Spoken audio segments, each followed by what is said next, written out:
Have you ever wondered if childbirth could be something more?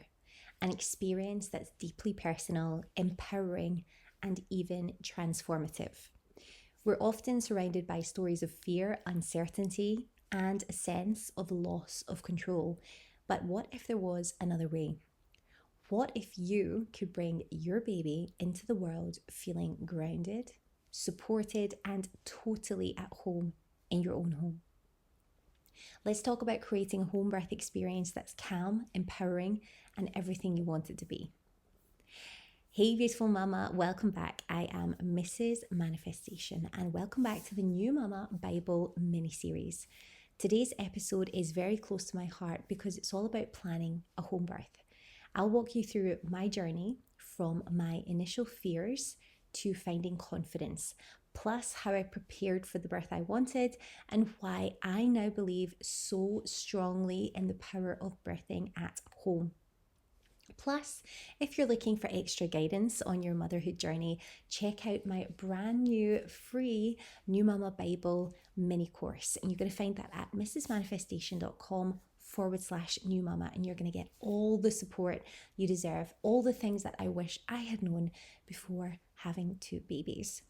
So I'm going to start with my story. I'm going to start how, to be honest, I was a little apprehensive at first because when I sat down for my initial appointment at the hospital after my first scan, the midwife actually asked me, "Have you ever considered a home birth?" And I, in that moment, thought, "Are you crazy?" Genuinely thought, no, I'm not that type of person, because I imagined it was like, that that mama that you see on Instagram running across cornfields and like living in a caravan and doing all that.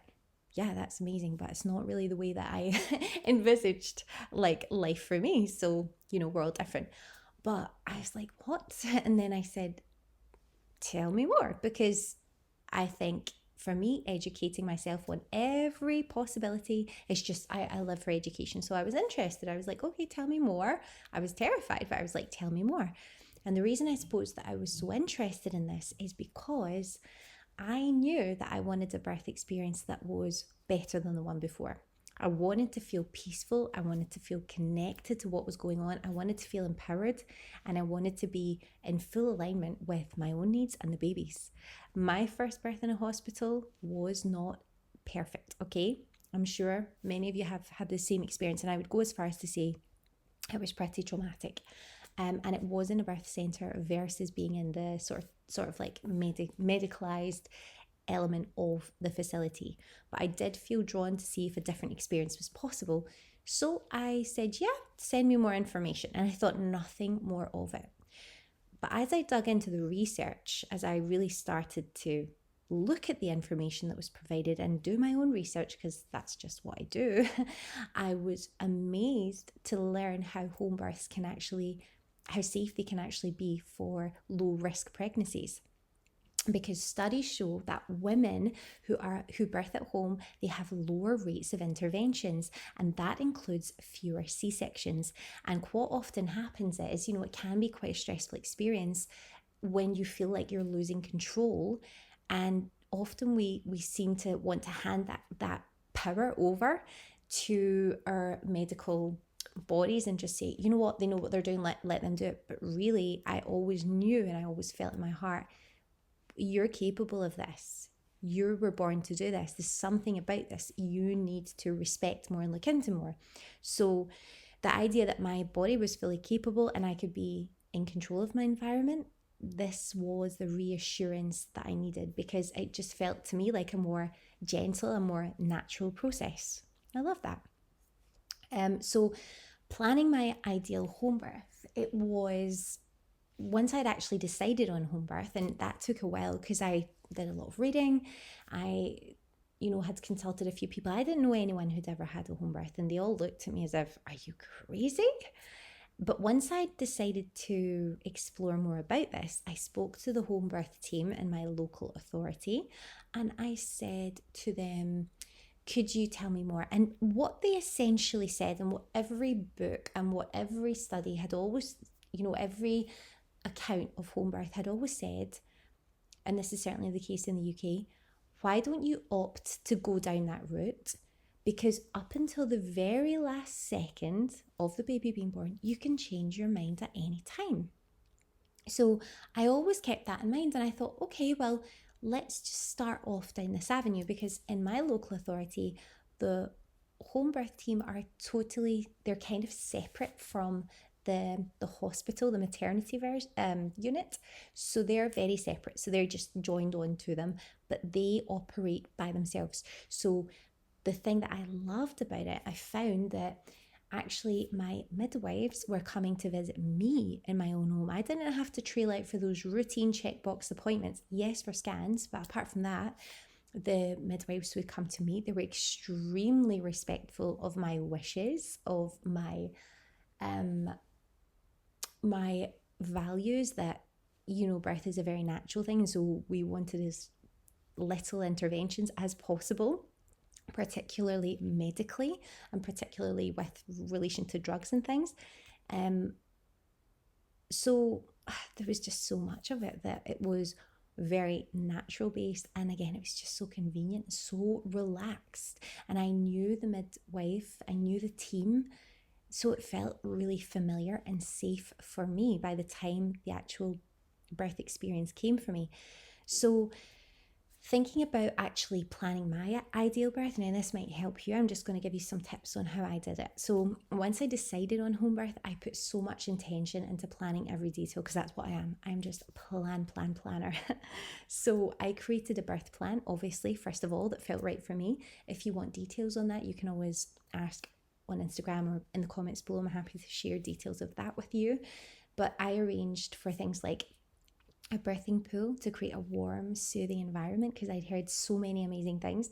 For example, in my first birth, I was supposed to be going to the birth centre facility in the maternity unit, and we had opted for a water birth, and I always really wanted that, and I was so excited for that. And when we finally went there, I'd called in plenty of times, said, okay, remember, we need to use a birthing pool, that's in the birth plan. I'm so excited for that. And we got there and I literally ended up lying on a cold floor. It was like, oh yeah, sorry, it's not working. And I get it. And funny enough, my friend, she also tells me the same thing. So I don't know. But I just felt this time, no, I'm all about optimizing every situation for success. Do everything you can to make it go successfully and the way you want it to go. It's about visualizing, but it's also about taking action. So I thought, okay, well, there was so much out of my control there. So why not think about creating something that would be absolutely perfect for me here? So I arranged for a birthing pool.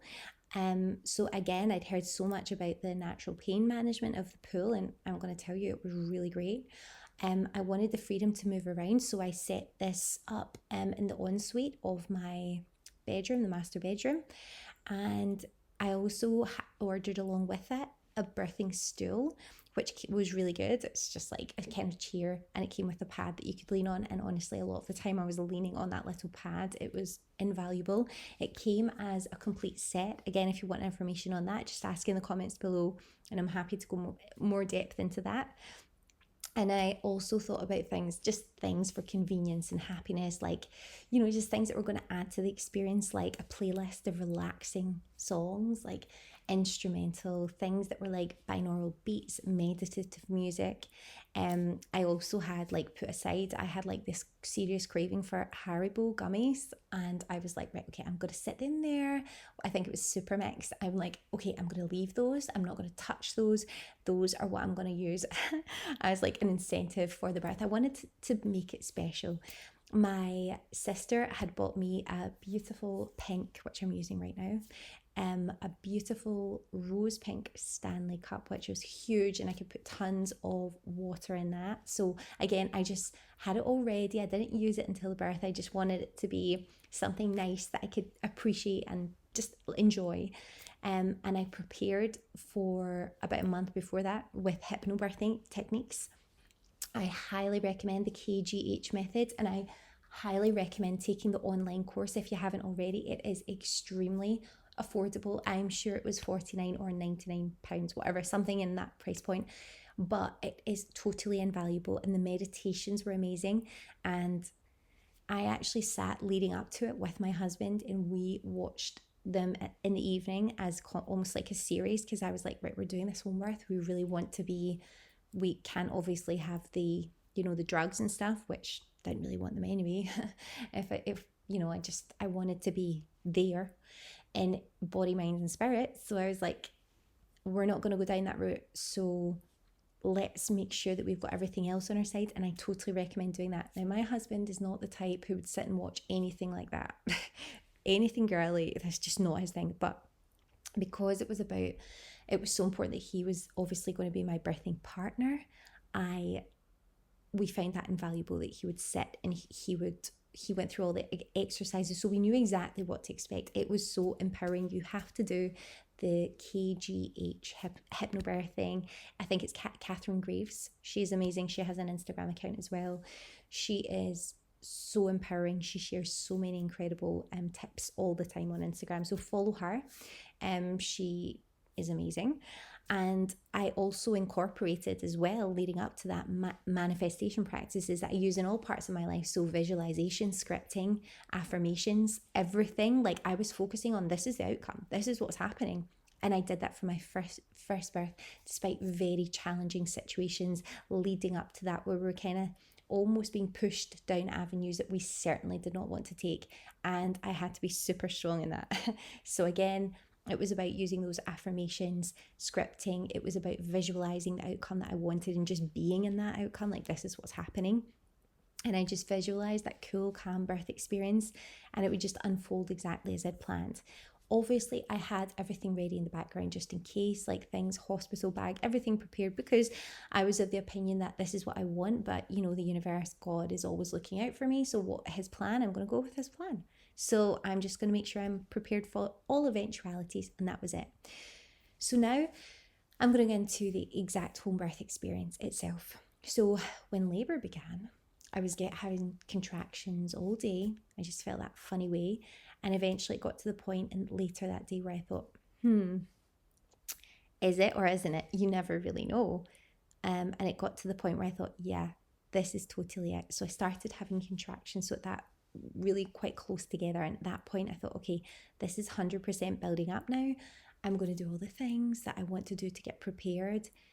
PJs were on. This was like at nighttime, leading into nighttime. And I think the exact same thing happened the day before. It started in morning time, worked through the day. I'm just I'm of the mindset that I'm going to be totally active, but I'm going to rest, but I'm going to keep doing all the things I need to do. I'm going to be active. I'm going to get through my day. So I picked my daughter up from nursery that day at 3:00, probably having contractions at the time, not really knowing if it was or not. And then I just went through the whole process. That night, washed my hair, because I knew I wouldn't be washing my hair for a while, for a few days after that. Did all the things that I wanted to do. And I just said to my husband, right, okay, I'm going to go to bed. He was in the guest room. I'm going to go to bed. You try and get some sleep, and I'll let you know when we're going to blow up the birthing pool, because that was his thing. I was like, you are doing this. I'm not doing this. I don't want to be involved in it. You're going to take care of that for me.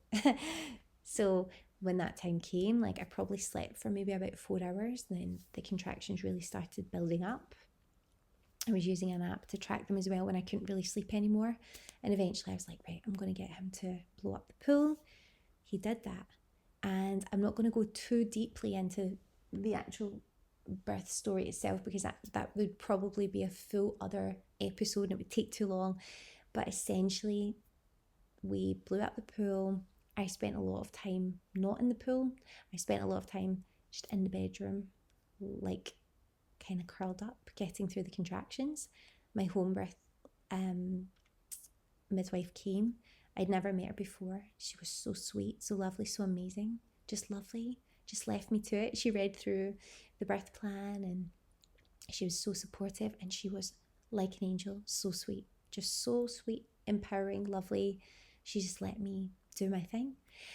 And without going into all the details of everything that happened, when the baby was eventually born, another few midwives couple were there, and they were changing shifts at that point, but there were about 3 midwives there, and they were just like, look, it's time to go into the pool now, I think. So I did that, and the baby was born, and it was the most empowering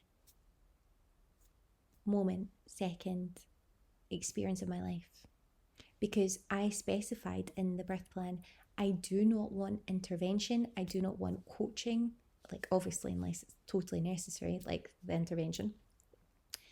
I just want you to let me do this with the baby, and my body's going to know what to do. And they were like doing a bit of coaching in the background, and I was like, can you please stop? Thank you. Respectfully, I need you to just let me do this now. And again, with my husband, because they'd obviously, the ones that had just come maybe hadn't read the birth plan, they're like, can you just let her focus, please?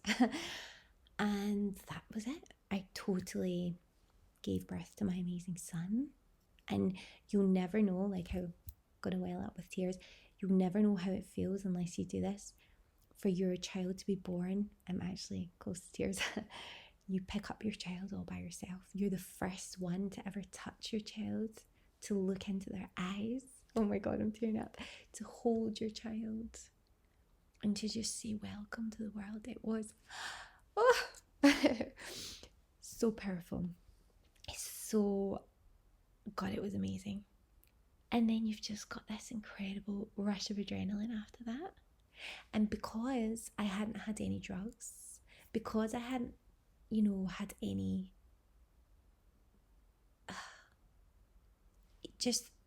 I was so 100% there in the moment of like total bliss that you cannot experience any other way than when your child is born and you see them for the first time. So, wow, it was amazing. And then from there, I spent loads of time with that little one. And obviously I had to get out of the pool. So, I was really, really, really keen on that golden hour. I really wanted to be with him and have the best start possible for that whole hour. So that's exactly what I did. I just got out of the pool with some help, and I just got into bed with the baby, and we just lay there. He started breastfeeding. We did all of that. Then, we birthed the placenta slightly later. Took a while. That's another story. But after that, it was the best experience. This birth experience became one of the most powerful, probably the most powerful moment of my life, and I'd choose it again in a heartbeat. So, Mama, if a home birth or even just a more connected, empowered birth speaks to you, then don't miss out on the New Mama Bible mini course. It's full of guidance, tools, inspiration. It's going to support you through every step of this journey from before all the way through and after. And you can access this at mrsmanifestation.com/new mama, because I want to be here to help and support you through this empowering, incredible, and challenging time in your life. So, also looking ahead, I want you to make sure to tune into my next episode, which is going to be all about what to do if you need to go back to hospital after birth. So I'm going to cover the steps for you to help you mentally deal with any unexpected complications of hospital readmissions, so you're fully prepared if that were to happen for you, and you can go down that direction with the most positive mindset and get back to normal as soon as possible. So I'd absolutely love to hear from you in the comments below or on Instagram at mrsmanifestation_. I want you to share your birth stories, your questions, or your dreams for your own birth experience, or connect with me on Instagram, because I absolutely love hearing from you all. And as I mentioned before, this is a relatively new account, so I would love to meet all of the incredible subscribers that we've already had, and I'd love to find out more about you and your story. And remember, Mama, this journey is yours to shape. So whether you're planning a home birth or you're simply exploring options right now for an empowered experience, I want you to feel prepared, supported, and excited about this. This is seriously going to be one of the most incredible decisions of your life. So check out the New Mama Bible mini course as well at mrsmanifestation.com/new mama, and embrace this beautiful journey ahead with confidence. You've got this, Mama.